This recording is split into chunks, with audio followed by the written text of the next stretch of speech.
to constitute employee-employer relationship, hindi lang yung kontrata, walang problema.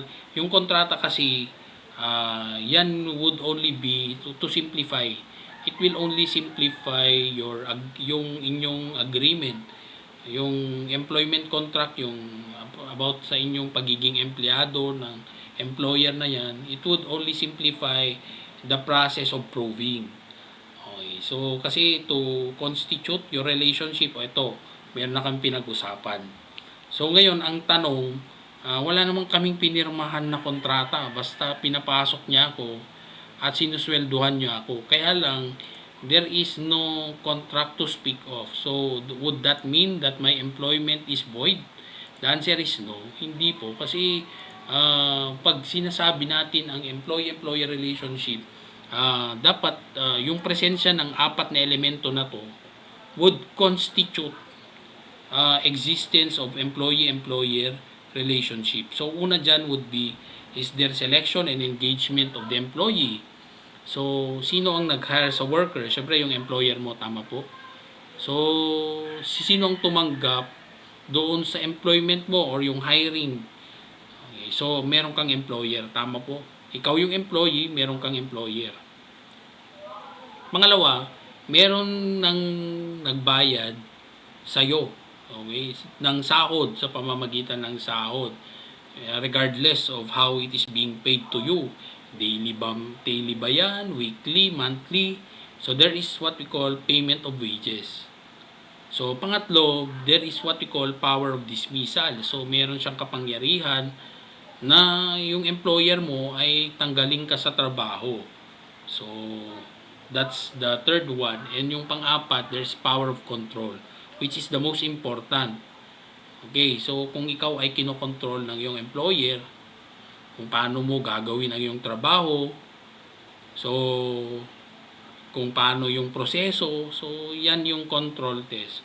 So sabihin man natin na wala kayong kontrata, hindi ibig sabihin na wala kayong employee-employer relationship na sinasabi ng batas. As long as meron ito, lalo na yung control, power of control, so pinapasahod ka naman. Diba? Merong hiring, hinire ka, meron ka ring employer, so everything is present. So ibig lang sabihin na meron ka talagang employer. So ang tanong, meron bang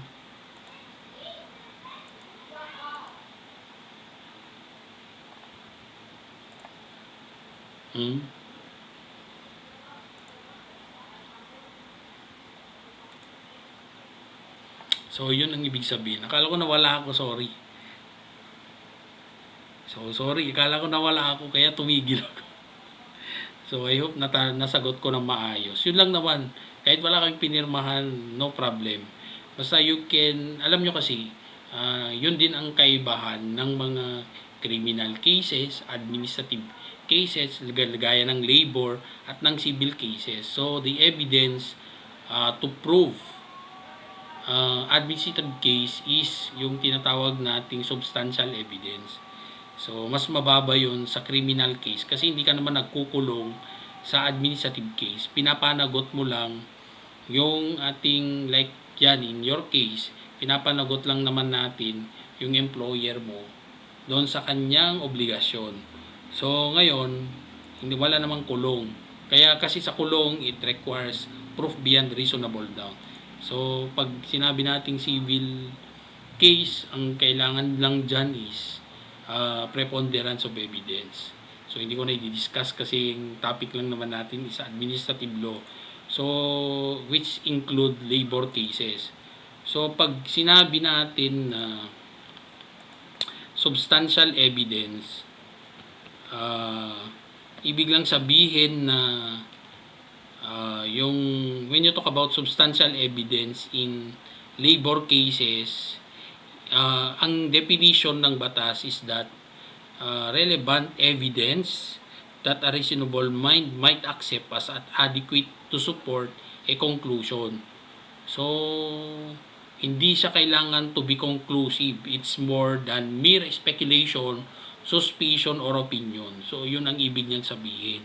Hindi siya kagaya ng proof beyond reasonable doubt na yung mas malalim yung pagpapakita mo. Dapat yung ebidensya mo, it's more of a conclusive yung pagdating sa ating proof beyond reasonable doubt, because kailangan ng reasonable, moral certainty on the part of the judge. So, tanggalin natin yon sa isip natin. Kaya pagdating sa criminal case, may kukulong ka. So, mas mabigat din yung ebidensya na hinahanap ng korte. Pero pagdating sa administrative cases like labor cases na dadaan sa ating labor arbiter or sa DOLE, ang nire-require lang ng batas is substantial evidence. Wherein, when you talk about substantial evidence, it is more than mere speculation, suspicion, or opinion. Kaya kung affidavit mo yung in-execute mo, tatanggapin yan bilang isang ebidensya. So, nasa ano naman na yan, sa arbiter para tingnan kung, oops, eto bang affidavit niya, nagsisinungaling. So, mag-interview din yan.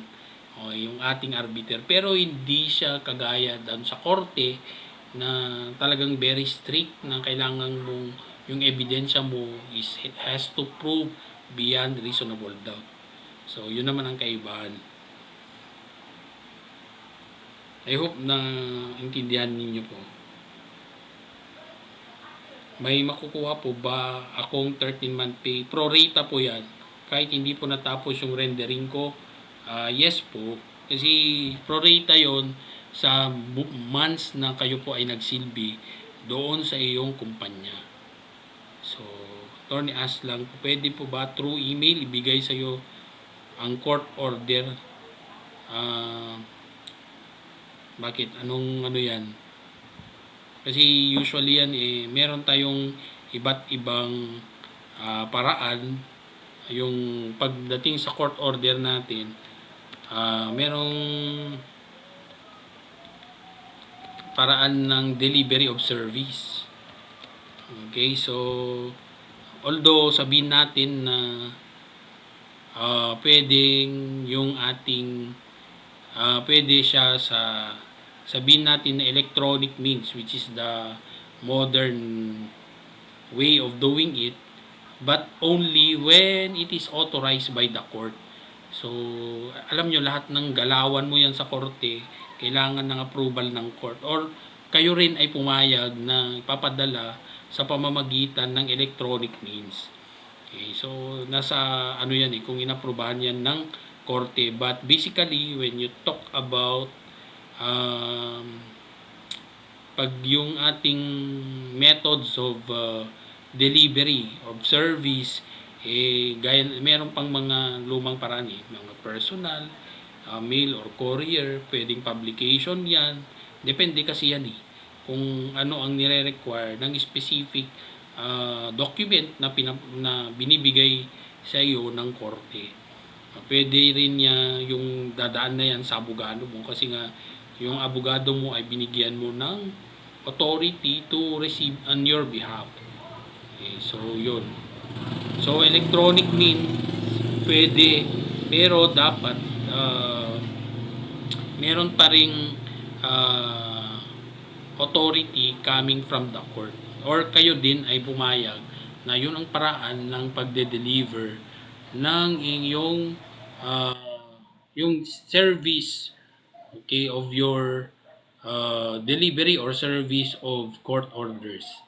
So yun. So sabi ko nga, kung meron po kayong mga ganyan, dapat yung mga 6 months na hindi pa binibigay yung 13-month pay, mag-letter inquiry kayo. Pwede namang hard copy, pwede namang email. Kasi meron naman, mas mainam na kung nakaalis naman na kayo doon, i-copy furnish nyo yung nearest dole nyo para sila din ay ma-inform na meron kayong pending request doon sa kumpanya.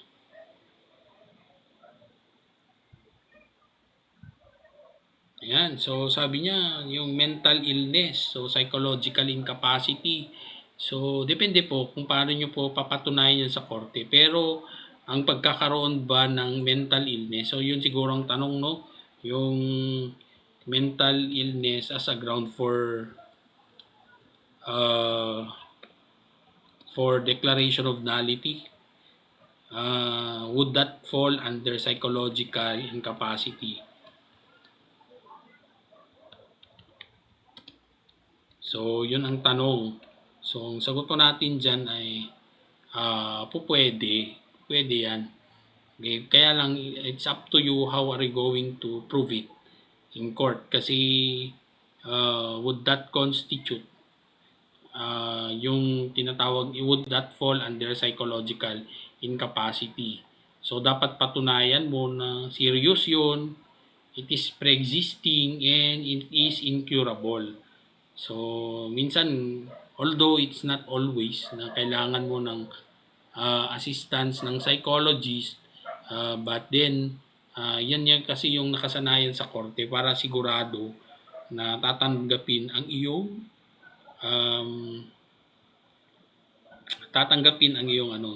yung inyong ebidensya sa korte. So kasi may mga jurisprudence sa ng ating Supreme Court na hindi naman na kinailangan pa ng psychological psychiatric examination para patunayan yung psychological incapacity. Kaya lang sa practice kasi mas mainam na meron na yun para may guide din ang ating judge para madali rin ang kanyang trabaho.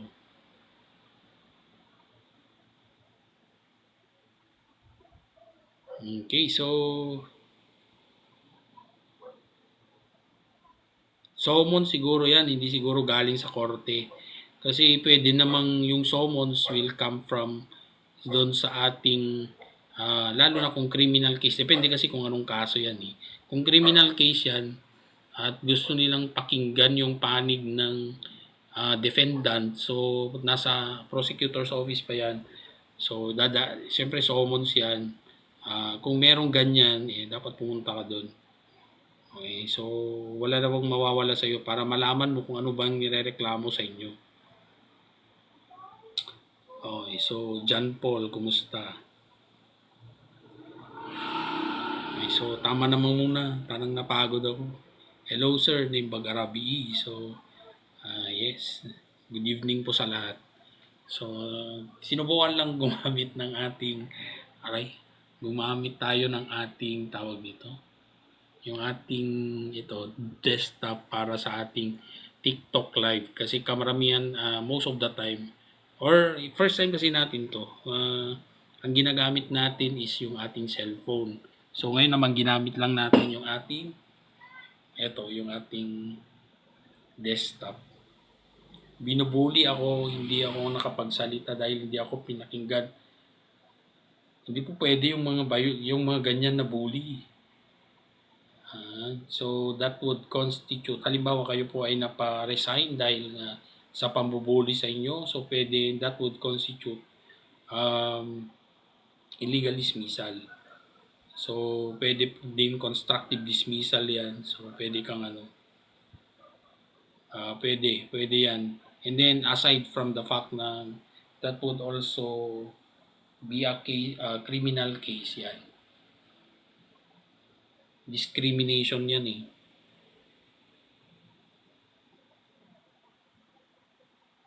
Anamot sir kam sika gana sika John Paul. Wait lang kasi parang sumasakit na yung tiyan no dahil sa ating operation previously.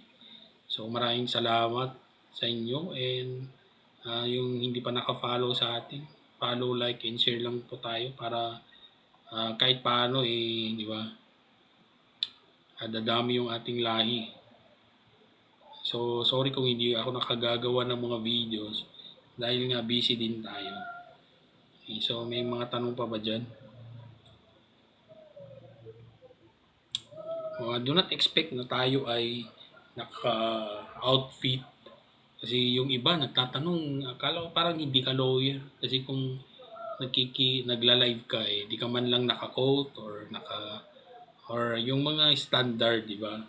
na gusto niyo makita sa isang abogado or hindi man daman lang daw ako sumisigaw. Kasi sabi ko, bakit ko naman ko kayo sisigawan, di ba? So, ngayon ay Sabado Gloria, sisigaw pa ako. So, syempre may makikinig ba sa akin kung sisigaw ako na parang galit? Bakit naman ako magagalit sa inyo, di ba? So, yun lagi yung tinatanong sa akin. Kung may mga nag-inquiry, bakit naman ako magagalit? Kung yan siguro sa iba, pero ako hindi. Hindi ko naman nature yun. Yan, yung mga yan, pormahan daw natin ay human rights. Oh, I also an advocate of human rights. So, kung gusto nyo pong mapanood, nasa naman natin, sa ating TikTok, sa YouTube natin. So, mayroon tayong YouTube, Attorney Kid Ruiz Castro at Attorney Kid Partner sa Batas. So, tayo ay nagdi-discuss din, di ba? Ng tungkol sa human rights. So, yun. Yung human rights, ang pormahan nyo po, ayan, pormahan. Hindi naman kasi kailangan na, assertive ako pagdating sa korte siguro. Kung harap ako doon, so lalakasan ko yung boses ko to assert yung gusto kong i-assert in behalf of my client. Pero dito, hindi naman. Meron po tayo kaya lang kasi sa dati nating employers, bawal po kasi sa akin na mag-practice because nasa gobyerno po tayo. So limited practice lang tayo most of the time, nagiging lang tayo. Tayo yung tawag doon, collaborating lawyer. So tayo gumagawa ng petition, tayo yung gumagawa ng Q&A, affidavits doon sa ating kliyente. Pero pagdating na sa haharap sa korte, position paper, gumagawa tayo sa admin law, sa labor, ginagawa natin yan. Pero pagdating na sa korte, pinapasa ko na yan sa partner ko na lawyer din. Sila na yung pumupunta doon. Kasi bawal na sa akin because of the very nature of my work na tayo ay nagtatrabaho sa gobyerno. Kasi nako-compromise daw yung ating work.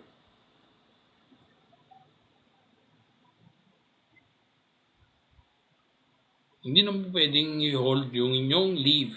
Kasi kung naman yan, yung paid leave naman yan, dapat bayad yun. Diba? So, marami pong salamat. Follow, like, and share lang po tayo. So, pasensya na kung mag-i-end na tayo dito sa ating TikTok live. So, we will do it again next time. So, marami pong salamat at magandang gabi po sa lahat.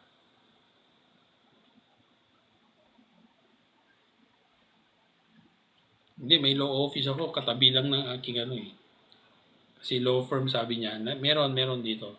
Katabi lang ng aming cafe, merong law office. Merong law office.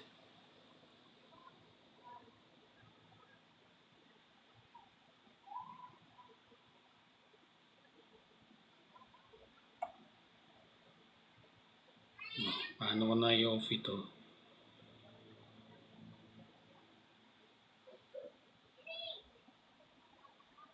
Iko-close lang ba? Wait.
Hindi kita gumubra ka pekit di alam kita. Loto ka. Apay. Ito ang drama na. Sino gluto? Bene. Apay siya. Jack Magets? At iti ka nga nila, budrato, piti kayo ng taglakaw. Kat. Iti manaw da. Alakit i-close mo nga rodan. I-close mo lang mama, may problema ya. Kat ako maglakong ako na mo. Kung napataka mo dito, Haanan nga rodan, ako mo kumanaw akon. Isar na mo. dadali mo, basikan. Yan, yung mga JOs. Hey, Kevin, how are you? Miss? Ang ganyan dito.